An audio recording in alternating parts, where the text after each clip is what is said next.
कि बिहार अभी उत्तर भारत का एकमात्र राज्य है जहां पर बीजेपी अपने बल पर आज तक सत्ता में नहीं पहुंची है। नीतीश कुमार अपनी खामियों की वजह से, अपनी कमजोरियों की वजह से वो बीजेपी को स्पेस दे दिए, नहीं तो बीजेपी शहरों में सिमटा हुआ वहाँ पार्टी थी। आरएसएस केवल शहरों में था कि बिहार की जनता नफरत को नहीं पालेगी, वो प्रेम को पालेगी, वो सहिष्णुता को पालेगी, वो शांति को पालेगी और एकता को पालेगी। अभी के दिनों में जब ये सारा कुछ हो रहा है, मतलब कि उसमें जो हिंदू मुस्लिम का सवाल है पूरे देश में, वो एक बड़ा सवाल निकला, ख़ास तौर पे जो नॉर्थ इंडिया है उसमें। तो बिहार में ये सवाल कहाँ पे खड़ा है? हमारे यहाँ के मुस्लिम लोग भी एक्ट करते हैं, वो समझते हैं कि हमको कहाँ जाना है, क्या करना है, क्या नहीं करना है, और वो ऐसी व्यवस्था के खिलाफ में हैं। वो समझते हैं कि ये कौन करा रहा है, ये आग कौन लगा रहा है। उस समय कहावत चलता था कि बिहार में केवल 3 चीज़ रह गए, आलू, बालू और लालू। बिहार अपने आप में पिछड़ा नहीं है, उसको पिछड़ा बना करके रखा गया है। हमारे देश के शासक लोगों का जो बिहेवियर रहा, उन्होंने देश के चंद हिस्सों पर फोकस किया और कई राज्यों को बीमार बना दिया। तो आप कैसे समझते हो वहाँ का जो हिंदू है, तो उसमें उसकी कम्युनलाइजेशन का जो एंगल है वो कितना है? हमारे यहाँ हर धार्मिक आयोजन के बाद में वहाँ दंगे भड़काने के प्रयास होते हैं। तो ये जो सब चीज़ें जो बीजेपी करती हैं वो सही नहीं है, सब कुछ सही नहीं है, ठीक है। इसीलिए वो उनको हिम्मत नहीं होता है कि वो अकेले वो चुनाव लड़ें और वहाँ जीत जाएं। इतने बुरे हाल में पूरे देश में हमारे भाई बंधु बिहार के रहते हैं और हमारे शासक वर्ग चैन की नींद सोते हैं और बिहार की संपदा को लूटते रहते हैं। तो जो ये नीतीश कुमार हैं, ये इतना पलटी मारे हैं, मतलब ये कितनी बार हो गया, ये कई किधर, तो इनको ये पहले से ही ऐसे थे या अभी ये मतलब कि पिछले 8-10 सालों में ऐसा हुआ? अमित शाह जी कहते हैं कि दरवाजे तो दूर, खिड़की तक भी बंद है नीतीश जी के लिए, और फिर नीतीश जी को साथ में बैठा करके भाषण देते हैं। इन्होंने अमित शाह जी ने कहा, नीतीश जी ने भी कहा कि हम मिट्टी में मिल जाएंगे लेकिन बीजेपी के साथ नहीं जाएंगे, और कहाँ से कहाँ लोग चले गए। तो ये असल में सबकी स्वार्थ की राजनीति है। जनता को गुमराह करना है उनके मुद्दों से, कि वो मुद्दों को नहीं समझे और ऐसे चीज़ों में उलझ करके वो रह जाए। कन्हैया कुमार के बारे में बताइए। कन्हैया कुमार आपसे भी कहते जुड़े रहे, आप बता रहे थे, तो कन्हैया कुमार तो आज देश की राजनीति में काफ़ी बड़ा नाम है, तो उनका बिहार में या बिहार के दिनों के बारे में कुछ बताइए। तो अभी जो उन्होंने कांग्रेस में गए हैं, तो उसको आप कैसे देखते हो? आज तो उनका नाम थोड़ा वो घट गया है, आज थोड़ा नाम उनका छोटा पड़ गया है। तो अभी वहाँ की राजनीति में क्या स्टेटस है? बीजेपी का क्या स्टेटस है? कांग्रेस का क्या स्टेटस है? जेडीयू का क्या स्टेटस है? कम्युनिस्टों का क्या स्टेटस है? प्रशांत किशोर का क्या है? नीतीश कुमार के सामने भी चैलेंज है, चूँकि लेकिन इधर के दिनों में वो मानसिक तौर पे बहुत स्वस्थ नहीं है।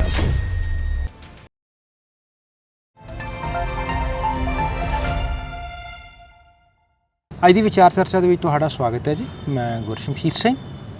ਆਪਾਂ ਅੱਜ ਬਿਹਾਰ ਦੀ ਗੱਲ ਕਰਾਂਗੇ। ਬਿਹਾਰ ਸਾਡੇ ਆਸ-ਪਾਸ ਹੀ ਹੈ। ਜੋ ਸਾਡੇ ਕੋਲ ਇੱਥੇ ਬਿਹਾਰੀ ਮਾਈਗ੍ਰੈਂਟ ਆਉਂਦੇ ਨੇ, ਸਾਡੇ ਕੰਮਾਂ ਦੇ ਵਿੱਚ ਹੱਥ ਵਟਾਉਂਦੇ ਨੇ, ਤੇ ਉਹ ਸਾਡੇ ਨਾਲ ਬਹੁਤ ਨੇੜਿਓਂ ਜੁੜੇ ਹੋਏ ਨੇ। ਗੁਰੂ ਗੋਬਿੰਦ ਸਿੰਘ ਉਹਨਾਂ ਦੀ ਜਿਹੜੀ ਸਾਰੀ ਵਿਰਾਸਤ ਹੈ ਉਹ ਜੁੜੀ ਹੋਈ ਹੈ। ਗੁਰੂ ਤੇਗ ਬਹਾਦਰ ਸਾਹਿਬ ਦੀਆਂ ਜਿਹੜੀਆਂ ਸਾਰੀਆਂ ਯਾਤਰਾਵਾਂ ਨੇ ਉਹ ਬਿਹਾਰ ਨਾਲ ਜੁੜੀਆਂ ਨੇ। ਸਾਡਾ ਸਿਵਲਾਈਜੇਸ਼ਨਲ ਕਨੈਕਸ਼ਨ ਹੈ ਬਿਹਾਰ ਦੇ ਨਾਲ। ਪਰ ਅੱਜ ਦੇ ਭਾਰਤ ਦੇ ਵਿੱਚ ਜਿਹੜਾ ਬਿਹਾਰ ਹੈ ਉਹ ਇੱਕ ਸਟਰਗਲ ਕਰਦਾ ਪ੍ਰਤੀਤ ਹੁੰਦਾ। ਜਿਹੜੇ ਉਹਦੇ ਗਰੋਥ ਇੰਡੀਕੇਟਰਸ ਨੇ ਉਹ ਦੂਜੀਆਂ ਸਟੇਟਾਂ ਦੇ ਮੁਕਾਬਲੇ ਕਾਫੀ ਜ਼ਿਆਦਾ ਪਿਛੜੇ ਹੋਏ ਨਜ਼ਰ ਆਉਂਦੇ ਨੇ। ਉੱਥੋਂ ਦੇ ਜਿਹੜੇ ਵਸਨੀਕ ਨੇ ਉਹਨਾਂ ਨੂੰ ਵੱਖ-ਵੱਖ ਖਿੱਤਿਆਂ ਦੇ ਵਿੱਚ ਜਾਣ ਕੇ ਕੰਮ ਕਰਨਾ ਪੈਂਦਾ ਆਪਣੀ ਗੁਜ਼ਰ ਬਸਰ ਦੇ ਲਈ। ਉੱਥੇ ਉਹਨਾਂ ਨੂੰ ਨਿਸ਼ਾਨਾ ਵੀ ਬਣਾਇਆ ਜਾਂਦਾ। ਅਤੇ ਇਸ ਸਾਰੇ ਦੇ ਵਿੱਚ ਜਿੱਥੇ ਇੰਨੀ ਰਿਚ ਲੈਗੇਸੀ ਹੈ, ਬੁੱਧ ਵਰਗੇ ਜਿਹੜੇ ਵੱਡੇ ਫਿਲਾਸਫਰ ਹੋਏ ਨੇ, ਵੱਡੇ ਭਾਰਤ ਦੇ ਵਿੱਚ ਜਿਨ੍ਹਾਂ ਨੇ ਇੱਕ ਇਹਨੂੰ ਲਾਈਟ ਆਫ ਏਸ਼ੀਆ ਕਿਹਾ ਜਾਂਦਾ, ਉਹਨਾਂ ਦੀਆਂ ਉੱਥੇ ਜਿਹੜੀਆਂ ਸਾਰਿਆਂ ਉਹਨਾਂ ਦਾ ਜੀਵਨ ਕਾਲ ਰਿਹਾ। ਉਸ ਤੋਂ ਬਾਅਦ ਪਾਟਲੀਪੁੱਤਰ ਵਰਗਾ ਇੱਕ ਬਹੁਤ ਮਹਾਨ ਰਾਜ ਵੀ ਉੱਥੇ ਰਿਹਾ। ਤਾਂ ਇਹ ਸਾਰੀ ਇੱਕ ਅਮੀਰ ਵਿਰਾਸਤ ਹੈ। ਪਰ ਜਿਹੜਾ ਉਹਦਾ ਯਥਾਰਥ ਰਿਹਾ, ਜਿਹੜਾ ਉਹਦਾ ਵਰਤਮਾਨ ਹੈ, ਉਹ ਇੰਨਾ ਸਟਰਗਲਿੰਗ ਕਿਉਂ ਹੈ? ਮਾਸ ਮੂਵਮੈਂਟਸ ਦੀ ਧਰਤੀ ਹੈ। ਇਹ ਸਾਰੇ ਨੂੰ ਆਪਾਂ ਕਿਵੇਂ ਸਮਝੀਏ? ਕੀ ਸਾਡਾ ਰਿਸ਼ਤਾ ਬਣਦਾ ਬਿਹਾਰ ਦੇ ਨਾਲ, ਅਤੇ ਭਾਰਤ ਦੇ ਵਿੱਚ ਅੱਜ ਬਿਹਾਰ ਜਿਹੜਾ ਹੈਗਾ ਕਿੱਥੇ ਖੜਾ? ਇਹ ਸਾਰੇ ਨੁਕਤਿਆਂ 'ਤੇ ਆਪਾਂ ਗੱਲ ਕਰਾਂਗੇ। ਇੱਕ ਬਹੁਤ ਖਾਸ ਮਹਿਮਾਨ ਨੇ ਸਾਡੇ ਨਾਲ ਵਿਸ਼ਵਜੀਤ ਜਿਹੜੇ ਨੇ ਉਹ ਪਟਨਾ ਤੋਂ ਆਉਂਦੇ ਨੇ, ਰਾਜਨੀਤਿਕ ਕਾਰਕੁਨ ਨੇ ਤੇ ਪਿਛਲੇ ਕਾਫੀ ਲੰਬੇ ਸਮੇਂ ਤੋਂ ਉੱਥੋਂ ਦੀਆਂ ਮਾਸ ਮੂਵਮੈਂਟਸ ਨਾਲ ਜੁੜੇ ਹੋਏ ਨੇ, ਉੱਥੋਂ ਦੀ ਰੋਜ਼ਮर्रा ਦੀ ਜਿਹੜੀ ਜ਼ਿੰਦਗੀ ਹੈ, ਸਿਆਸਤ ਹੈ, ਉਹਦੇ ਨਾਲ ਜੁੜੇ ਹੋਏ ਨੇ। ਇਹਨਾਂ ਤੋਂ ਆਪਾਂ ਬਿਹਾਰ ਬਾਰੇ ਸਮਝਦੇ ਹਾਂ, ਬਿਹਾਰ ਦੇ ਲੋਕਾਂ ਬਾਰੇ ਸਮਝਦੇ ਹਾਂ ਤੇ ਉਹਨਾਂ ਦੇ ਜਿਹੜੀ ਸਿਆਸਤ ਹੈ ਉਸ ਦੇ ਬਾਰੇ ਸਮਝਦੇ ਹਾਂ। ਆਪਾਂ ਵਿਸ਼ਵਜੀਤ ਉਹਨਾਂ ਦੇ ਨਾਲ ਵਿਚਾਰਾਂ ਦੀ ਸਾਂਝ ਪਾਉਂਦੇ ਹਾਂ। सर नमस्ते। नमस्ते सर थैंक यू आपका आपको भी और आपके साथ में आपके तमाम दर्शकों को जी। और पंजाब की पूरे तमाम भाइयों बहनों सबको मेरी ओर से बहुत बहुत प्रणाम, जी। सत श्री अकाल, नमस्ते। नमस्ते सर अगर मैं आपसे ये पूछूं कि आप बिहार को जब उसकी इंट्रोडक्शन करते हो, बिहार की, पटना की, as a citizen of that state, तो आप कैसे इंट्रोडक्शन करोगे उसकी? बिहार जो शब्द है वो महात्मा बुद्ध का जो विहार है, जो शांति का प्लेस है, जो एकजुटता का प्लेस है, उससे बना हुआ वो नाम है। और बिहार महात्मा बुद्ध की धरती है, महावीर की धरती है, वो संतों की धरती है, ऋषि मुनियों की धरती है और वो संघर्षों की भी धरती है। बिहार वो प्रदेश है जहाँ से देश का या दुनिया का कहा जाए तो पहला लोकतंत्र लिच्छवी गणराज्य को स्थापित करने वाला वो प्रदेश है। और उसके बाद में बहुत बड़ा ऐतिहासिक विरासत जो हिंदुस्तान की सभ्यता है, जो मानव जाति की उपलब्धियां है, उसको वो संजोए हुए है, उसकी धाती बिहार के पास में है। और आप यह भी जानते हैं कि तमाम आंदोलन स्ट्रगल बिहार में हुए हैं, फिर वहाँ एक से एक लोग पैदा हुए। हमारे जब हम पंजाब की धरती पर यहाँ आए हैं तो हमारे गुरु गोविंद सिंह जी का जन्मस्थली पटना है, बिहार है। ऐसे बहुत सारे लोग साहित्य के क्षेत्र में, संस्कृति के क्षेत्र में रहने वाले लोग वहाँ से बने हैं। आज़ादी आंदोलन में हजारों कुर्बानी देने वाले लोग, नेतृत्व करने वाले लोग बिहार से बने हैं। तो बिहार का ऐसा गौरवशाली इतिहास रहा है। और वो तो जो गौरवशाली इतिहास है, जो आज की बिहार है, जो वर्तमान का बिहार है, उसके साथ उससे वो कैसे अगुवाई लेता है, या उसका जो इम्प्रिंट है वो आज के बिहार पे कैसे है? आज भी आप देख सकते हैं कि बिहार के अंदर में बंधुता है, आज भी बिहार के अंदर में भाईचारा है, आज भी दूसरे राज्यों के जैसा वहाँ पे झगड़ा नहीं है जिस तरह का आपको यूपी में नज़र आ जाएगा, मध्य प्रदेश में, राजस्थान में और महाराष्ट्र में नज़र आ जाएगा, वैसा वहाँ वो नहीं मिलेगा। आपको बिहार के अंदर में वो किसी जाति को लेकर के वैसा नफ़रत नहीं, किसी धर्म को लेकर के वैसा नफ़रत नहीं, ये आज भी मिलेगा आपको। जबकि पिछले लगभग 20 वर्षों से ऊपर हो गए बीजेपी किसी न किसी रूप में शासन में है। उनका बहुत प्रयास हुआ है कि बिहार को भी उसी तर्ज पर ढाला जाए जैसे गुजरात को और उत्तर प्रदेश को बनाया गया है, उसी तर्ज पर किया गया जाए। लेकिन बिहार के अंदर में जो ऐतिहासिक जो मानसिकता है, जो महात्मा बुद्ध से शुरू होती है और उसका जो असर है, वही वो बिहार को आज भी बचा करके रखे हुए है। आपको बताएं कि बिहार अभी उत्तर भारत का एकमात्र राज्य है जहां पर बीजेपी अपने बल पर आज तक सत्ता में नहीं पहुंची है। ये बिहार है, हिंदी भाषी क्षेत्र होने के बावजूद ये बिहार है। वो कहा जाए कि नीतीश कुमार अपनी खामियों की वजह से, अपनी कमजोरियों की वजह से वो बीजेपी को स्पेस दे दिए, नहीं तो बीजेपी शहरों में सिमटा हुआ वहाँ पार्टी थी, आरएसएस केवल शहरों में था। जदयू के कारण, नीतीश जी के कारण उनके कंधे पर सवाल होकर चिपके से छिपे रूप में वो आज गांव-गांव पहुंच गया है और वहां दहशतगर्दी का प्रयास वो कर रहे हैं। ये नीतीश जी के रिज़म में हुआ है, लेकिन तब भी बिहार विहार है, महात्मा बुद्ध का विहार आज भी वो है। और हमें पूरा यकीन है कि बिहार की जनता नफ़रत को नहीं पालेगी, वो प्रेम को पालेगी, वो सहिष्णुता को पालेगी, वो शांति को पालेगी और एकता को पालेगी। जी, जैसे आपने कहा कि वो नफ़रत की राजनीति को वो ऐसे स्पेस नहीं देते हैं, पर हमने देखा है कि वहाँ पे अभी भी पिछले दिनों में भी एक निकला था कि एक जगह पे कोई एमएलए थे या किसी ने कोई कहा था कि सिखों और मुसलमानों को वो किया जाए, बिहार से हुआ था ये, इनको भगाया जाए, है ना, इधर से। तो ऐसी कोशिशें रहती हैं, मतलब कि कम्युनलाइजेशन है हिंदू मुस्लिम के सवाल पे या जात के सवाल पे जो वायलेंस रहा है उधर, उसकी वजह क्या रही है फिर? देखिए, चूँकि कुछ चीज़ें जो हिस्टोरिकल हैं वो फ्यूडलिस्टिक हैं, फ्यूडल सिस्टम हमारे यहाँ बिहार में भी रहा है, तो कास्ट एट्रोसिटीज़ वो हुआ है, रहा है, लेकिन उसका रिवोल्ट भी हुआ है। वहाँ एक से एक लोग हुए हैं जिन्होंने भयंकर रिवोल्ट किया और वैसे स्थितियों को बदला है। जैसे आपको हम एक नाम बताएं, वो जो कोसी जोन में एक लीडर हुए, उनका नाम रहा नक्षत्र मालाकार। अच्छा जी। उनको हिंदी पट्टी का रॉबिन हुड कहा जाता है। अच्छा जी।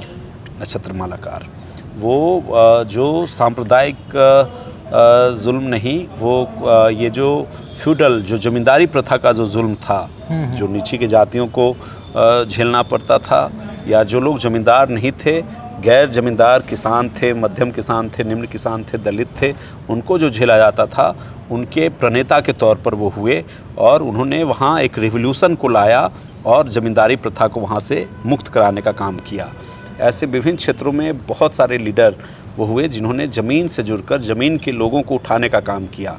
आपको एक क्षेत्र है चंपारण, जहाँ वो पुराना स्तूप बुद्ध भगवान का मिला है केसरिया में, बहुत पुराना, ओल्डेस्ट वन ऑफ द शांति स्तूप है वो केसरिया, पूर्वी चंपारण में है। पूरा रीजन चंपारण है, उसको दो भाग में, पूर्वी और पश्चिमी चंपारण में बांटा गया है। तो वहाँ से एक लीडर हुए पीताम्बर सिंह।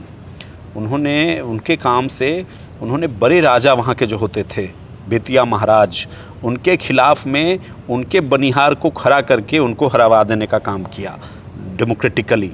और उनके रिज़म में तो 100 से ज़्यादा ग्राम पंचायत के जो प्रधान हुआ करते थे, जब आरक्षण की व्यवस्था नहीं थी तब भी जो आरक्षित वर्ग है आज का, तो उन लोगों को बिना आरक्षण की व्यवस्था का आरक्षित लोगों को उन्होंने प्रधान बनवा दिया था। तो ये है। उसी तरह से आप जाएंगे आप मधुबनी के इलाके में, मधुबनी मिथिलांचल का इलाका, वहाँ भोगेंद्र झा थे। वो मज़दूरों के बहुत बड़े नेता हुए। आज़ादी आंदोलन के पहले वो आज़ादी के आंदोलन में कूदे और फिर ज़मींदारी प्रथा के ख़िलाफ़ में लड़े। उन पर कई जानलेवा हमला हुआ और वहाँ भी मज़दूरों को वो मुक्ति कर दिया, उनके बंधनों से, जो बंधुआ मजदूरी थी उससे मुक्त कराया। आप आ जाइए गया के इलाके में, जो महात्मा बुद्ध की धरती है, वहाँ भी बहुत बड़ा स्ट्रगल वो हुआ रहा है मज़दूरों का और किसानों का। फिर आप जो मिडिल पटना है, बिहार की जो धरती है, वहाँ पे बड़े किसान नेता स्वामी सहजानंद सरस्वती हुए। जमींदारी प्रथा को ख़त्म कराने में उनकी सबसे बड़ी भूमिका, पूरे देश के किसानों को उन्होंने संगठित किया। तो ऐसे हर इलाके में ऐसे लोग हुए। और उसके पहले भी आप जब जाएं तो आज़ादी आंदोलन में वहाँ एक तरफ वीर कुंवर सिंह हुए, दूसरी तरफ पीर अली हुए। दोनों की शहादत हुई। एक को पटना में फांसी पर लगाया गया और बाबू वीर कुंवर सिंह आरा में लड़ते हुए शहीद हुए।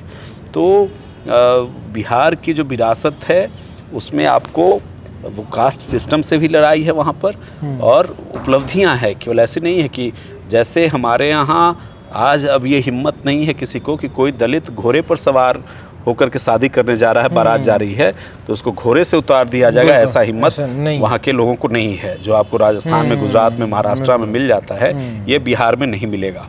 ये यहाँ वहाँ का ये स्ट्रगल है, उपलब्धियाँ हैं ये। तो ये सारी चीज़ें हुई हैं वहाँ, और बहुत वो संघर्ष रहा है, बहुत उपलब्धि रही है वहाँ लोगों की। तो आप कैसे देखते हो, जैसे इतना बड़ा स्ट्रगल भी रहा है, इतनी प्रोग्रेसिव भी है, पर जो ग्रोथ इंडिकेटर्स हैं, जो डेवलपमेंट है, जो मतलब कि वो उतनी नहीं वहाँ पे लगती। अगर हम हेल्थ का देखते हैं या जो भी फिज़िकल भी देखते हैं, जो और दूसरा देखते हैं कि वहाँ से इकोनॉमिक माइग्रेशन पूरे देश में होती है ना, तो उसकी वजह आप क्या देखते हो? ये हम लोग के लिए, बिहार के नागरिकों के लिए या बिहार के क्षेत्र के लिए आप बहुत दर्द वाला सवाल ये आप उठा रहे हैं। ये हमारे यहाँ का सबसे बड़ा दर्द है। मसला ये है कि बिहार और झारखंड पहले एक था जी। सन 2000 में सेपरेट हुआ, अलग हुआ। और झारखंड में जितने उद्योग धंधे थे, खादान था, वो सब चला गया झारखंड में। उस समय कहावत चलता था कि बिहार में केवल 3 चीज़ रह गए, आलू, बालू और लालू। ये सन 2000 में ये नारा। बालू क्या होता है? बालू सैंड। सैंड। अच्छा, ठीक। और आलू पोटैटो। और लालू जी हमारे मुख्यमंत्री वो उन दिनों उसके पहले हुआ करते थे। तो ये 3 चीज़ रह गए थे। बिहार में प्लेन लैंड है, कोई खादान नहीं है, उद्योग धंधों का विकास नहीं है। तो हिंदुस्तान के अंदर में जो असमानतापूर्ण जो विकास बनाया गया है, उसी का परिणाम बिहार को झेलना पड़ता है। बिहार अपने आप में पिछड़ा नहीं है, उसको पिछड़ा बना करके रखा गया है। अच्छा। कि अगर वो पिछड़ा होगा तो सस्ता मजदूर दूसरे राज्यों को मिलेगा। अच्छा, इसलिए तो आपको लग रहा है कि हमारा ये बिहार जो है वो, हाँ बिल्कुल वो डिज़ाइन है। क्योंकि आप देख लीजिए, आज़ादी तक आज़ादी के पहले भी देख लीजिए और आज़ादी के बाद भी आप देख लीजिएगा, तो बिहार सबसे उन्नत प्रदेशों में रहा है आज़ादी तक। लेकिन आज़ादी मिली, हमारे देश के शासक लोगों का जो बिहेवियर रहा, उन्होंने देश के चंद हिस्सों पर फोकस किया और कई राज्यों को बीमार बना दिया। जैसे उसी से वो बीमारू राज्य वो कहलाए, वो बीमारू में हो गया बिहार, राजस्थान, मध्य प्रदेश, उत्तर प्रदेश, ऐसे। तो इन राज्यों पर उनका वो चारागाह ये हुआ कि वहाँ वो आसानी से वहाँ के संसाधनों का भी शोषण करें, वहाँ के श्रम शक्ति का भी शोषण करें और अपने यहाँ अट्टालिकाएँ बनाएं, अपने यहाँ महल बनाएं, अपने यहाँ उद्योग धंधे लगाएं। तो इन वजहों से ही हमारा बिहार वो अविकसित हो गया और हमारे यहाँ से हमारे नौजवानों को, हमारे कामगारों को, हमारे भाइयों को, हमारी बहनों को वहाँ से पलायन करके बाहर जाना पड़ता है काम करने को, और बहुत बुरे हाल में। हमने उनका दर्द देखा है। आप जाइए कभी बिहार में, आपको लाठी मार मार करके ट्रेन में उनको घुसाया जाएगा। अच्छा। लाठी मार के उनको फिर दिल्ली से जब वो घर जाना होगा तो लाठी मार के फिर उनको ट्रेन में बैठाया जाएगा।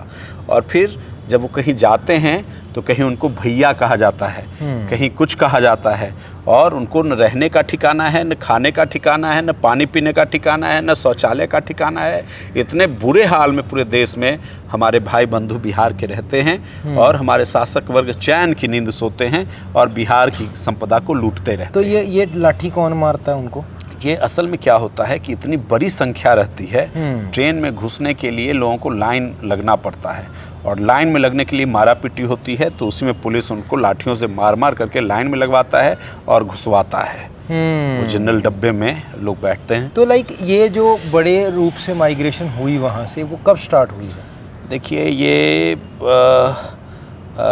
बड़े रूप से माइग्रेशन का जो स्टार्टिंग है वो 70s 80s से वो शुरू हुआ है वो। अच्छा। वो उसी जब दूसरे राज्यों में मतलब कि ऐसे लोगों की ज़रूरत पड़ी जो चीप लेबर की, तो तभी उनको ये डिज़ाइन चला। हाँ। तो ये फिर ये भी तो है कि वहाँ पे लैक ऑफ अपॉर्चुनिटी है। बिल्कुल, हमारे यहाँ जो डेवलपमेंट कह रहे हैं ना, कि हमारे बिहार के डेवलपमेंट पर वो ध्यान नहीं दिया गया। अच्छा। ठीक है, बिहार में आपको हमने बताया कि एक तरफ झारखंड में खनिज संपदा थी, उद्योग धंधे लगे। हमारे यहाँ बिहार में जब अलग हो गया तो भी हमारे यहाँ जो उद्योग धंधे होने चाहिए थे वो उद्योग धंधे नहीं बने, और उसके पहले जो उद्योग धंधे थे भी उनको भी बंद कर दिया गया। हमारे यहाँ जो चीनी मिलें थी वो बंद हो गई, हमारे यहाँ जो रेल के कारखाने थे कुछ वो बंद हो गए। ऐसे ऐसे हाल रहे। कई चीज़ें हमारे यहाँ साइकिल पहिया का निर्माण होता था वो बंद हो गया। तो बहुत सारा चीज़ हमारे यहाँ वो बंद हुआ। हमारे यहाँ जो फसलें उपस्थित थी, फसलों को लेकर के जो काम होना चाहिए था, फसल आधारित जो उद्योग लगने चाहिए थे, ये सब कुछ नहीं हमारे यहाँ हुआ। तो बेसिकली तो आपकी एग्रेरियन सोसाइटी है। बिल्कुल। तो उसमें जब ये लोग जाते हैं अलग अलग राज्यों में, जैसे पंजाब में भी या उधर महाराष्ट्र में भी, तो वहाँ के भी कुछ लोकल पॉलिटिशियन जो पॉलिटिक्स है वो दे फील थ्रेटन इन अ वे कि वो कहते हैं कि ये हमारा मतलब कि ले रहे हैं या ये हमारे कल्चर को ख़त्म कर देंगे। तो जैसे वो उनको टारगेट किया जाता है, तो वो आप लोग जो उधर होते हो, तो इसका आपके उधर क्या असर होता है इस सारी बात का? देखिए, एक तो कि हमारे लोग इतनी बड़ी तादाद में कहीं जाते हैं तो वहाँ के पॉलिटिक्स को तो वो ज़रूर प्रभावित करते हैं जी। लेकिन हमारे यहाँ वो ऐसा, चूँकि होता क्या है कि उस तरह का कोई उधर का वो संख्या नहीं होता है। ठीक है जी। तो वो तो इतना प्रभावित हम लोग के यहाँ नहीं होता है। लेकिन हाँ, ये बात ज़रूर है कि जब लोग पीटे जाते हैं, खास करके कभी कभी हरियाणा में, हाँ। कभी यूपी दिल्ली के अंदर में भी, कभी ज़्यादा अभी महाराष्ट्र में है ना, तो हाँ। ये सब आवाज़ उठती है तो रिएक्शन थोड़ा होता है लोगों में, थोड़ा वो दुख होता है, दर्द होता है। लेकिन बहुत बड़ा सेक्शन उसी रूप में कोई बदला लिया जाए ऐसा नहीं सोचता है।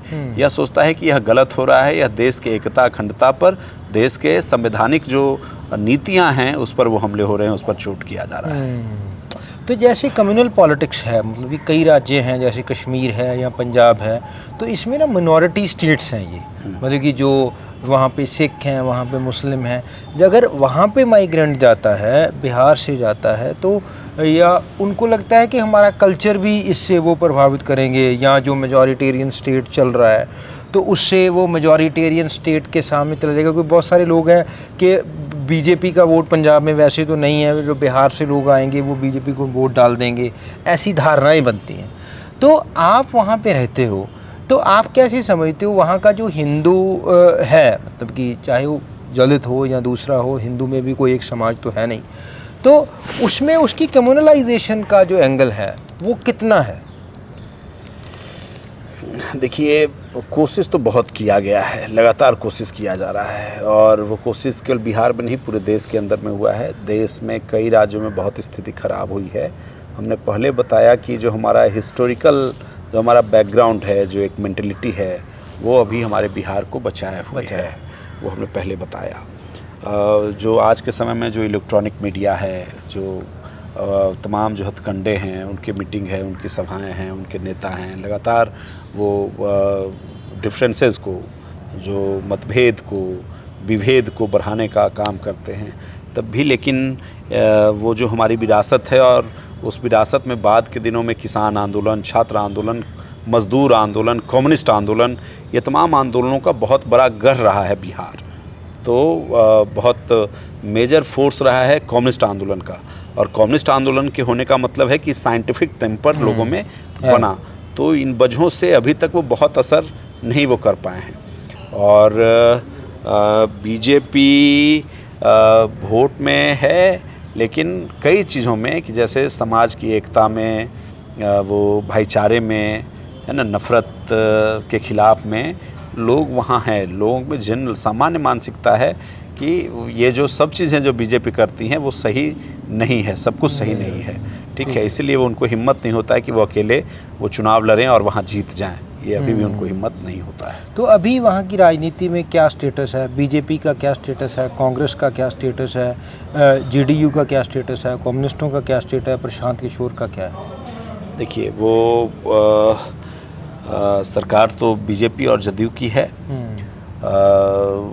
जदयू के सहारे बीजेपी वहाँ बढ़ी, और ऐसा बढ़ी कि जदयू को ही खत्म, अमरलता का, जो अमरलता का एक पौधा होता है, वो किसी पेड़ पर चढ़ता है तो वो पेड़ खत्म को करता है उसको, खत्म, और वो हरा भरा रहता है। तो बीजेपी उसी तर्ज पर नीतीश कुमार के साथ में काम किया, नीतीश कुमार को छोटा बना दिया और अपने बड़ा हो गया वो, ये तो इस तरह का रहा है। तो है वो नीतीश कुमार के सामने भी चैलेंज है, चूँकि लेकिन इधर के दिनों में वो मानसिक तौर पे बहुत स्वस्थ नहीं है अब। अच्छा। तो अब वो अपना डिसीजन लगता है कर पाते हैं, नहीं कर पाते हैं, लेकिन सब चीज़ बहुत गोपनीय है। वो बहुत, उनका चेहरा आगे होता है और बीजेपी की नीतियां सामने होती हैं। अभी आपको लेटेस्ट एक घटना है कि अभी अगर नीतीश कुमार अगर वो स्वस्थ होते तो हम विश्वास करते हैं कि वो ऐसा डिसीजन नहीं होता। अडानी को भागलपुर के अंदर में 1050 एकड़ ज़मीन, जहां 10 लाख पेड़ लगे हुए हैं, वो ज़मीन 1 रुपए के लीज पर 33 वर्षों के लिए दे दिया गया। अच्छा जी, ठीक। तो ये समझिए कि नीतीश कुमार की क्या मानसिक हालात है। तो ऐसी ऐसी घटनाएं हो रही हैं कि कैसे जनता की संपत्ति को, राज्य की संपत्ति को, धनपतियों को 1 रुपए में, औने पौने दाम भी नहीं कहा जा सकता है, ये तो भीख में वो दे दिया गया, ठीक है। वो दान दे दिया गया धनपतियों को यहाँ। और बिहार में एक बहुत बड़ी आबादी है जिसको रहने को एक झोपड़ी तक नहीं है, बहुत बड़ी आबादी है। तो ये हाल है। तो इन दोनों की सरकार है, इनकी नीतियाँ चल रही हैं। उसमें जो विपक्ष है अभी, राजद, कांग्रेस, लेफ्ट, ठीक है, ये मेजर विपक्ष है। हम लोगों ने महागठबंधन वहाँ बनाया है। और पिछले दिनों वोट चोरी से, पिछले दिनों भी हम लोग हारे, महज 10,000 वोट से हम लोग हार गए, ठीक है। 10,000 वोट से हमारी सरकार नहीं बनी, और कई जगहों पर हम लोग 200-300 वोट से चुनाव हराए गए जानबूझ करके बाय मैनिपुलेशन, तो वो हुआ था पिछले बार। और उसके बाद के दिनों में काफ़ी हमारा संघर्ष रहा है, लगातार हम लोग लड़ते रहे हैं सरकार से। और पिछले दिनों और आपको मालूम होगा कि सितंबर के महीने में वहाँ वो इसी सितंबर को संभवतः 7 या 8 तारीख को वहाँ ये होना था, कोड ऑफ कंडक्ट लागू होने थे, आचार संहिता लागू होना था, चुनाव का घोषणा होना था, लेकिन वो नहीं करके घोषणा किया गया कि हम मतदाता गहन पुनरीक्षण करेंगे, SIR करेंगे। हाँ, तो SIR वो बताइए, वो SIR का इतना बड़ा कंट्रोवर्सी रहा है। हाँ। तो वो अभी जो वहाँ की जनता है उसमें बाय एंड लार्ज SIR जो हुआ है, ये सारी एक्सरसाइज है, तो पॉलिटिकल पार्टीज बोल रही हैं वो उनका अपना अपना होगा, बट लोगों में इसका क्या मैसेज गया है? देखिए, लोग तो बहुत प्रभावित हैं। जैसे आप लोग ही प्रभावित नहीं हैं, आप खुद आप मूल्यांकन कर सकते हैं कि इलेक्शन कमीशन किस तरह से अपने नीतियों को बदला है, अपने खामियों को छुपाने का काम किया है, अपने गलतियों को दूर करने का प्रयास किया है। आप खुद भी महसूस कर सकते हैं। हम सबसे पहले आपको खोजना होगा, हम दिखा दे सकते हैं कि इलेक्शन कमीशन ने वो 2 महीना पहले करीब कहा कि हम आचार संहिता लगभग हमारा फर्स्ट वीक ऑफ सितंबर में हम लगभग वो लगाएंगे और चुनाव की प्रक्रिया शुरू होगी। चूँकि पिछले बार यही 22-23 सितंबर को ही आचार संहिता लगी थी, चुनाव की घोषणा हुई थी, तो 5 साल वो पूरे हो रहे हैं, तो वैसा मंतव्य आया था। लेकिन फिर उसके 15 दिन बाद अचानक SIR का घोषणा हो जाता है और कहता है कि 1 महीना में हम तमाम मतदाताओं को हम फिर से उसको सूचीबद्ध करेंगे। हाँ। ठीक है, और उसमें भी 11 दस्तावेज जिनके पास होंगे उनको ही हम सूचीबद्ध करेंगे।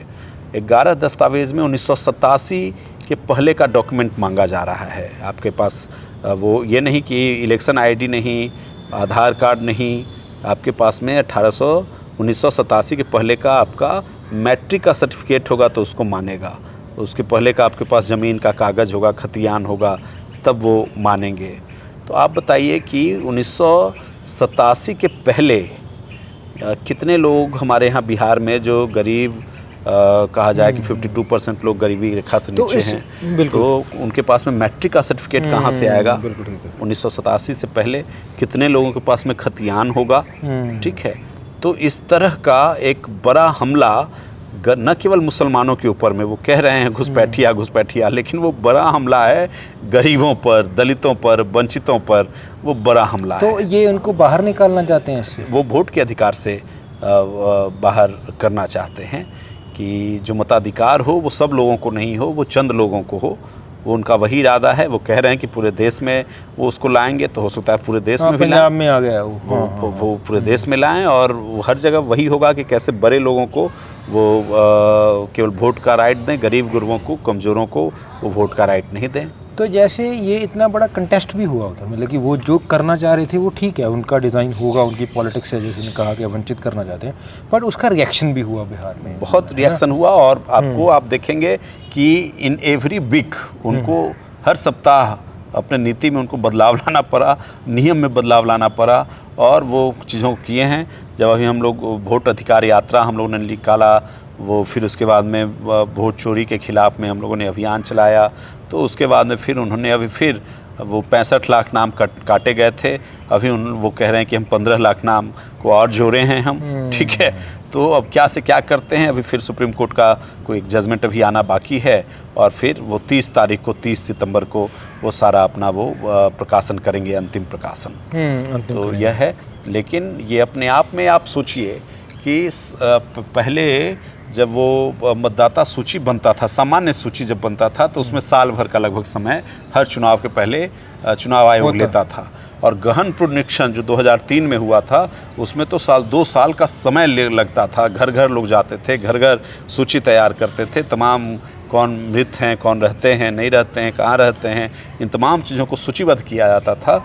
और इस बार तो 1 महीने में इतने, जहाँ 8-10 करोड़ वो आबादी है, वहाँ आप वो 12 करोड़ आबादी है, वहाँ आप ऐसे आप 1 महीने में वो करवा लेंगे, ऐसा ही संभव ही नहीं था। तो उद्देश्य था कि कैसे हम बड़े सेक्शन को हम वोट के अधिकार से वंचित कर दें। और ये सब इसलिए हुआ क्योंकि इनको बैकफीड मिला कि बिहार की जनता में बहुत असंतोष है, वो सरकार के खिलाफ में है, उनके पास में इंटेलिजेंसिया है, उनके पास में सारा सेटअप है। उन्होंने ये ओपिनियन लिया पब्लिक से और उसी को वो रोकने के लिए, बचने के लिए इस तरह की कार्रवाई वो गए हैं। जी। तो इसमें आप क्या देखते हो अभी के दिनों में जब ये सारा कुछ हो रहा है, मतलब कि उसमें जो हिंदू मुस्लिम का सवाल है पूरे देश में वो एक बड़ा सवाल निकला, ख़ास तौर पे जो नॉर्थ इंडिया है उसमें, तो बिहार में ये सवाल कहाँ पे खड़ा है? देखिए, बिहार में सवाल तो बनाने का लगातार वो प्रयास किया जा रहा है, किया जाता है। हमारे यहाँ हर धार्मिक आयोजन के बाद में वहाँ दंगे भड़काने के प्रयास होते हैं। हर दंगे, जैसे अभी दशहरा ये आ रहा है, आपको हम कह दे रहे हैं कि दशहरा ख़त्म होगा और इसका जो भसान की प्रक्रिया होगी तो आपको होगा कि कुछ ज़िले में बिहार में दंगे करवा दिए गए। अब देख लीजिएगा, पिछले दिनों ऐसा हुआ है, अभी और चुनाव होना है तो और होगा, हो सकता है। तो वो यह है, लेकिन उनका प्रयास है, लेकिन ऐसा नहीं है कि ये पूरा वैसा ही वो हमारे यहाँ हो जाएगा। अभी तक वो नहीं हुआ है, अभी तक वो उतना कामयाब नहीं हुए हैं, जबकि उन लोगों ने ऐतिहासिक धरोहरों को भी नष्ट कर दिया। तब भी हमारी जनता, हमारे लोग इतने सहिष्णुता। क्या नष्ट किया उन्होंने?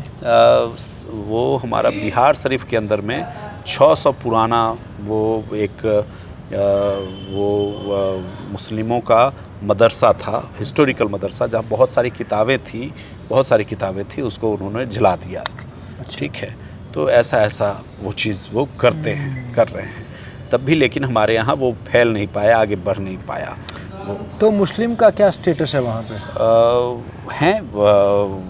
हैं मजबूती से हैं और मजबूती से रहेंगे, लेकिन ऐसा नहीं है कि हमारे यहाँ वो जो चाहते हैं कि आपस में लोग कट लड़ करके मर जाएं, ऐसे नहीं हैं। काफ़ी तो पेशेंसली, काफ़ी सेंसिबली हमारे यहाँ के मुस्लिम लोग भी एक्ट करते हैं। वो समझते हैं कि हमको कहाँ जाना है, क्या करना है, क्या नहीं करना है, और वो ऐसी व्यवस्था के खिलाफ में हैं। वो समझते हैं कि ये कौन करा रहा है, ये आग कौन लगा रहा है। तो ये कोई हिंदू नहीं लगा रहा है, ये राजनीति करने वाला लोग, जो दंगाई है, जो आरएसएस बीजेपी का लोग है या उसका जो पॉलिटिक्स करता है, उसका लगाया हुआ ये आग है।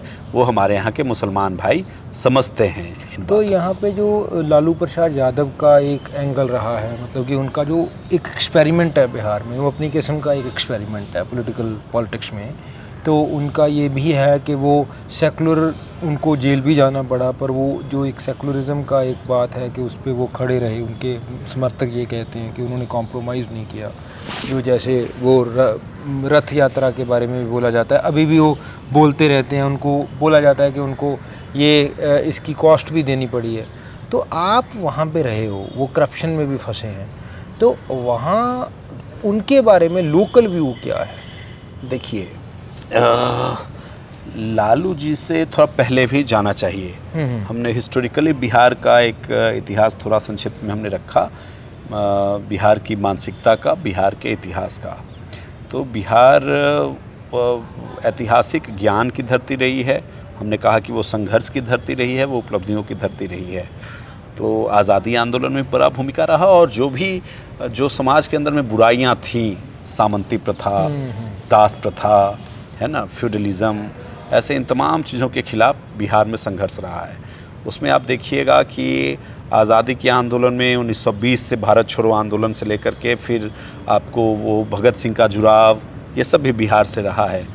आपको मालूम होना चाहिए कि भगत सिंह को जिसके कारण फांसी हुई, उसको मारने वाला वो बिहार का ही वो साथी था, बिहार के ही क्रांतिकारी थे, वो कम्युनिस्ट आंदोलन से जुड़े हुए रहे। तो वो ये रहा। उसके बाद फिर आपको वहाँ मज़दूर आंदोलन, किसान आंदोलन, 1927 में वो बना पटना जिला किसान सभा। अच्छा। और फिर 1929 में बना बिहार राज्य किसान सभा, 1936 में बना अखिल भारतीय किसान सभा, जिसने ज़मींदारी प्रथा को ख़त्म करने की लड़ाई वो लड़ी। और फिर इस तरह से बहुत सारी लड़ाइयाँ बिहार में बनी, खेत मजदूर आंदोलन बने, उसका संगठन बना। तो इस विरासत ने सामाजिक अन्याय अत्याचार के खिलाफ में भी, आर्थिक आज़ादी के लिए भी, आर्थिक बराबरी के लिए भी, और सामाजिक अत्याचार के खिलाफ में भी भूमिका वहाँ बनाया। तो उसी का वो परिणाम था कि कम्युनिस्ट आंदोलन 1972 में सेकेंड एक तो आज़ादी के बाद में भी मुख्य विपक्षी दल के रूप में उभरा पूरे देश में, और बिहार में मुख्य विपक्षी पार्टी बनी 1952 में, 72 में। और उसके बाद फिर आपको आंदोलन, जेपी का आंदोलन होता है। जेपी के आंदोलन से ही लालू प्रसाद यादव जी का वो उदय होता है, जन्म होता है। तो वो बैकग्राउंड रहा बिहार का। और आप जाइएगा तो जो इनकी रथ यात्रा होती है, तो रथ यात्रा के समय में सीपीआई का समर्थन था। कम्युनिस्ट पार्टी के 26 विधायकों के समर्थन से लालू जी की 1990 में सरकार बनी, और हम लोगों ने टोटली इसका विरोध किया उनकी रथ यात्रा का, और हम लोगों ने कहा कि बिहार में नहीं घुसने देंगे। लालू जी उसके एक चेहरा के तौर पर उभरे, सामने आए, मुख्यमंत्री थे, उन्होंने वो और भूमिका को निभाया, तो उनका चेहरा ऐसा पूरे देश में बना। ये चेहरा है उनका, ये उनको एक कहा जाता है कि सामाजिक चेतना का एक पिछड़ों अति पिछड़ों के एक मसीहा के रूप में उनको वो जाना जाता है। ये चेहरा उनका वो बना। लेकिन उसके साथ साथ आपको जो कम्युनिस्ट आंदोलन जो रहा है वहाँ की मिट्टी में, उसका बहुत बड़ा देन है, जिसको लोगों को समझना चाहिए। और उसके यथार्थ को, मेरी बातों पे आप भरोसा नहीं कीजिए, उसको नहीं मानिए, लेकिन आप ग्राउंड रियलिटी में उसको समझने का और लेने का काम करेंगे तो आप पाएंगे कि कम्युनिस्ट आंदोलन ने बिहार की चेतना को बहुत कुछ दिया है, बिहार को बहुत कुछ बचाया है, बिहार को बहुत कुछ बनाया है कम्युनिस्ट आंदोलन ने।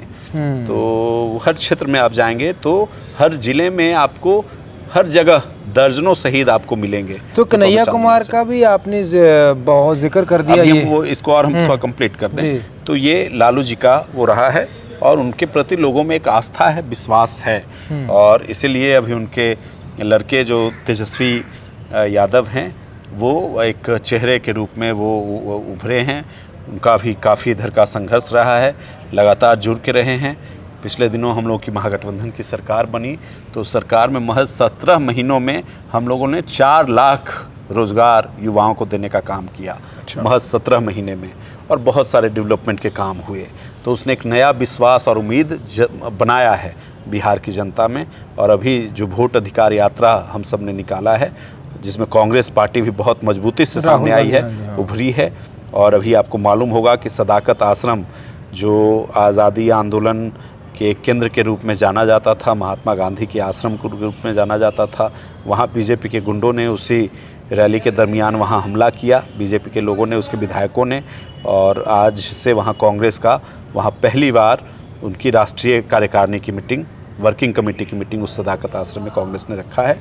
तो एक बहुत संघर्ष का वातावरण बना है, जिसमें राजद भी नेतृत्व कर रहा है, कांग्रेस भी नेतृत्व कर रहा है, सीपीआई और अन्य लेफ्ट पार्टियां हैं वो भी नेतृत्व कर रही है। काफ़ी संघर्ष हम लोग कर रहे हैं, और हम लोग मिल करके लड़ेंगे तो निश्चित तौर पर यह है कि इस बार बदलाव होना तय है और महागठबंधन का जीत सुनिश्चित है। तो जो ये नीतीश कुमार हैं, ये इतना पलटी मारे हैं, मतलब कि कितनी बार हो गया ये, कई किधर, तो इनको ये पहले से ही ऐसे थे या अभी ये मतलब कि पिछले 8-10 सालों में ऐसा हुआ? देखिए, बहुत शर्मनाक है हाल। चूँकि नीतीश जी, आप सभी दफ्तरों में उनके जाइएगा तो राजनीति के साथ पाप कर्म, जो महात्मा गांधी का जो स्लोगन था वो देते हैं, रखते हैं उसको नोटिस बोर्ड में लगा करके। उसमें पहला उनका होता है कि पहला क्या पाप कर्म है भाई, तो सिद्धांत विहीन राजनीति। उनका पहला पाप कर्म सिद्धांत विहीन राजनीति का, वो हर जगह लिखा रहता है। और वो कैसा सिद्धांत है उनका कि कभी बीजेपी को छोड़ते हैं, कभी बीजेपी से सटते हैं, कभी वो राजद के साथ जुड़ते हैं, कभी राजद को छोड़ते हैं। और वो कहते हैं, अमित शाह जी कहते हैं कि दरवाजे तो दूर, खिड़की तक भी बंद है नीतीश जी के लिए। और फिर नीतीश जी को साथ में बैठा करके भाषण देते हैं। इन्होंने कहा कि वो हम मिट्टी में मिला देंगे, एक से एक बात इन्होंने, अमित शाह जी ने कहा, नीतीश जी ने भी कहा कि हम मिट्टी में मिल जाएंगे लेकिन बीजेपी के साथ नहीं जाएंगे। और कहाँ से कहाँ लोग चले गए। तो ये असल में सबकी स्वार्थ की राजनीति है, जनता को गुमराह करना है उनके मुद्दों से, कि वो मुद्दों को नहीं समझे और ऐसे चीज़ों में उलझ करके वो रह जाए। हमारे यहाँ एजुकेशन की स्थिति बहुत ही बदहाल रही है, हमारे यहाँ स्वास्थ्य की स्थिति बहुत बदहाल रही है, हमारे यहाँ बेरोज़गारी बहुत ज़्यादा है, पलायन बहुत ज़्यादा है। तो ऐसे मसले नहीं बन जाएं, इसलिए ये लोग इस तरह का प्रपंच रचते रहते हैं। तो आपने कहा कि एजुकेशन का बहुत बुरा हाल है, तो अभी तो देखा कि नरेंद्र मोदी ने तो नालंदा का भी उद्घाटन किया, दोबारा से शुरू हो रही नालंदा यूनिवर्सिटी। देखिए, वो यूनिवर्सिटियां खुल जाएं, 5 सितारा होटल खुल जाए, तो वही है वो। आप मोदी जी एजुकेशन की क्या बात करेंगे? जो नई शिक्षा नीति को लेकर के आएंगे, जो शिक्षा नीति शिक्षा को जनता तक पहुंचाने के से इतर शिक्षा को खत्म कर देने वाला, ज्ञान को खत्म कर देने वाली व्यवस्था है, जहां पर एक ऐसी व्यवस्था है जहां पे मजदूर का बच्चा मजदूर ही बने, कभी वो डॉक्टर, इंजीनियर या आईएएस बनने का ख्वाब भी ना देखे, ऐसी व्यवस्था वो बनाने वाले हैं। तो वो क्या यूनिवर्सिटी खोलेंगे, वो क्या शिक्षण संस्थान को खोलेंगे? तो उनसे वो बात वो सोचा भी नहीं जा सकता है। तो अभी सब दिखावा है। दलित आंदोलन का क्या स्थिति है उधर? दलित आंदोलन हमारे यहाँ, वो चूँकि हम लोग के यहाँ हमने बताया कि उस तरह का अत्याचार वो नहीं है। ठीक है, हमारे यहाँ एक मिक्स सोसाइटी है और हमारे यहाँ कम्युनिस्ट आंदोलन रहा है जिसने बहुत एम्पावर किया है दलितों को, मज़दूरों को, जो दास होते थे, जो बंधुआ मज़दूर होते थे, ऐसे लोगों को बहुत एम्पावर किया है। तो वहाँ उस तरह का वो दलित मूवमेंट वहाँ वो नहीं है। हमारे यहाँ क्या है कि कास्ट बेस्ड राजनीति है, ये बात है। तो उसमें कुछ जातियाँ हैं जो अपना जात के नाम पर वोट कलेक्ट करती है और वो इधर से उधर होते रहते हैं। ये हमारे यहाँ का सबसे बड़ा दुर्भाग्य है। हम उसमें वो खास करके इधर के दिनों में पिछले 25-30 वर्षों में हम लोग उनका और कम्युनिस्ट मूवमेंट, उसमें भी हम, चूँकि कम्युनिस्ट मूवमेंट का ही वो मसला रहा कि सबसे ज़्यादा नुकसान मज़दूर वर्ग को हुआ है, उससे गरीब गुरबों को हुआ है, वो दलितों को हुआ है, पिछड़ों को हुआ है, आदिवासियों को हुआ है, महिलाओं को हुआ है उनके इस एक्ट से। तो हम उसको सॉल्व करने में या दिशा देने में हम फेल हुए, हम कमज़ोर हुए, जिससे वो जो दलित हैं वो उस जात का नेता होने की वजह से केवल उसको अपना मानता है, उसको ये नहीं देखता है कि उसकी पॉलिटिक्स क्या है, वो किसके लिए काम कर रहा है, कहाँ खड़ा है, वो किसका समर्थन दे रहा है, वो उसका असर हम पर क्या हो रहा है, हमको क्या नुकसान हो रहा है, क्या लाभ हो रहा है, ये नहीं देख पाती हैं। तो ये हम लोगों को जो उनको एजुकेट करना चाहिए था, जो मोबिलाइज करना चाहिए था, वो नहीं कर पाया। उसका तो कन्हैया कुमार के बारे में बताइए। कन्हैया कुमार आपसे भी कभी जुड़े रहे, आप बता रहे थे। तो कन्हैया कुमार तो आज देश की राजनीति में काफ़ी बड़ा नाम है, तो उनका बिहार में या बिहार के दिनों के बारे में कुछ बताइए। तो अभी जो उन्होंने कांग्रेस में गए हैं, तो उसको आप कैसे देखते हो? देखिए, कन्हैया कुमार आज तो उनका नाम थोड़ा वो घट गया है, आज थोड़ा नाम उनका छोटा पड़ गया है, लेकिन अभी से अगर 5 साल पहले देखें तो एक बड़ा नाम थे, और केवल वो एक पार्टी में क्या, हिंदुस्तान में क्या, पूरी दुनिया में उनके नाम का एक ख्वाब नौजवानों ने देखा था। हम बताएं कि हम सोची गए थे इंटरनेशनल वर्ल्ड फेस्टिवल में, यूथ फेस्टिवल में। अच्छा। तो सोची गए तो वहाँ लगा कि 50 मीटर का बड़ा बड़ा बैनर कन्हैया कुमार के उस स्लोगन के साथ में कि आज़ादी, और उनका जेएनयू वाला जो तस्वीर है वो लगा हुआ था। तो पूरे दुनिया के वो हीरो के तौर पर वो उभरे थे। आज वो नाम वैसा नाम नहीं रहा, वो कांग्रेस में चले गए हैं। हमारी शुभकामनाएं उनके लिए है कि कांग्रेस में वो बेहतर तरीके से वो उपलब्धि हासिल करें, समाज के लिए बेहतर काम करें। हमारी शुभकामनाएं है। हम लोग एलआई फोर्स भी आज के समय में है, अभी हमारी महागठबंधन की एकता है, तो यह है। और वो अभी बिहार में वो फोकस कर रहे हैं, वहाँ काम मेहनत कर रहे हैं, और हमें उम्मीद है कि बिहार में भी वो महागठबंधन की एकता को बनाने का वो काम करेंगे। और उसके साथ साथ जो जनता को जो बदलाव चाहिए, जनता की जो अपेक्षाएं हैं, उस पर वो खरा उतरने का वो काम करेंगे। हम लोग के साथ में बहुत घनिष्ठ पुराना रिश्ता रहा, हम लोग साथ में बहुत दिन तक काम किए। लगभग वो हमारे साथ में वो 18 साल कम से कम हमारे साथ में वो रहे। अच्छा। और फिर वो 18-19 साल रहने के बाद में वो कांग्रेस में चले गए, तो वो आज कांग्रेस में हैं। तो जैसे प्रशांत किशोर एक बड़ा नाम है, बड़े बड़े प्रधानमंत्री तक, चीफ मिनिस्टर उन्होंने बनवाए, वो यहाँ पे भी आए थे अपना लेके, जो उनका स्किल सेट था चुनाव जितवाने का। तो वो अभी बिहार में चुनाव जीतने वाले हैं या जो स्ट्रगल कर रहे हैं वो? देखिए, वो सबसे बड़ी बात है कि वो बहुत झूठे व्यक्ति हैं। अच्छा। बहुत झूठे व्यक्ति हैं, और वो उन्होंने राजनीति से खेलना सीखा है। राजनीति से वो खेलते हैं, राजनीति की दलाली वो पहले किए, और उस दलाली को अब वो अपने लिए वो इस्तेमाल कर रहे हैं। तो अपने आप में अगर वैसा व्यक्ति राजनीति में उतरता है और जनता उसका साथ देता है, समर्थन देता है, तो उस जनता के लिए बहुत ही अपने आप में वो एक गिरा हुआ काम है, नीच काम है वो, कि वैसे लोगों का साथ समर्थन दें।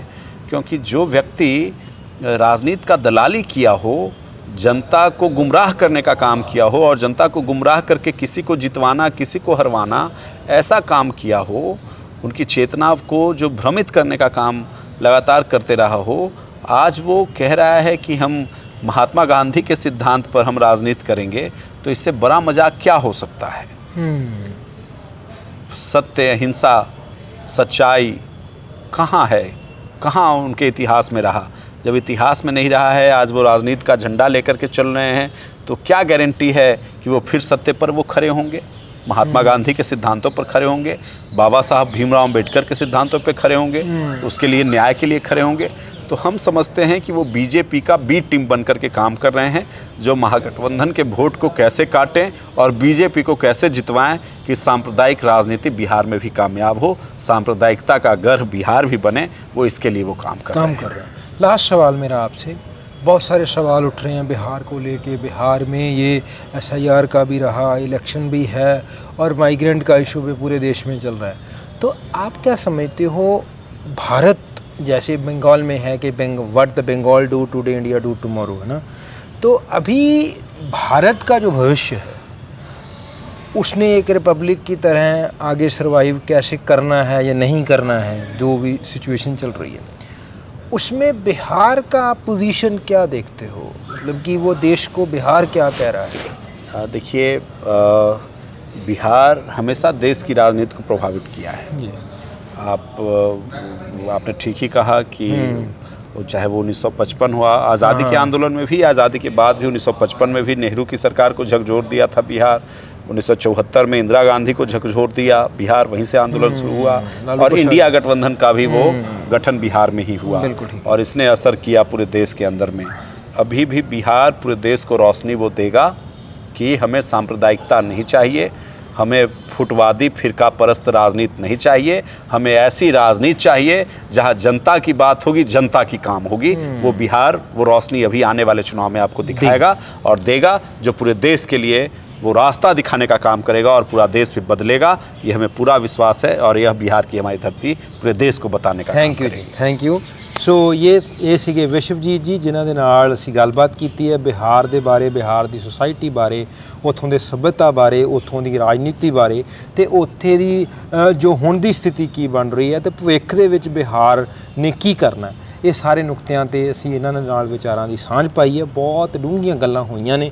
ਉਮੀਦ ਆ ਤੁਹਾਨੂੰ ਗੱਲਬਾਤ ਪਸੰਦ ਆਏਗੀ। ਇਸ ਦੌਰ ਦੇ ਵਿੱਚ ਜਦੋਂ ਬਹੁਤ ਸਾਰਾ ਇੱਕ ਪੱਖ ਚੱਲ ਰਿਹਾ ਬਿਹਾਰ ਦੇ ਵਿੱਚ ਮਾਈਗ੍ਰੇਂਟਸ ਨੂੰ ਲੈ ਕੇ, ਸਾਡੇ ਪੰਜਾਬ ਦੇ ਵਿੱਚ ਵੀ, ਤੇ ਇਸ ਗੱਲਬਾਤ ਦੇ ਨਾਲ ਉਹ ਸਾਰੇ ਮਸਲਿਆਂ ਨੂੰ ਸਮਝਣ ਦੇ ਵਿੱਚ ਮਦਦ ਮਿਲੇਗੀ, ਅਸੀਂ ਉਮੀਦ ਕਰਦੇ ਹਾਂ। ਤੇ ਤੁਸੀਂ ਕਮੈਂਟ ਬਾਕਸ ਦੇ ਵਿੱਚ ਆਪਣੀ ਰਾਏ ਜ਼ਰੂਰ ਰੱਖਿਓ। ਧੰਨਵਾਦ।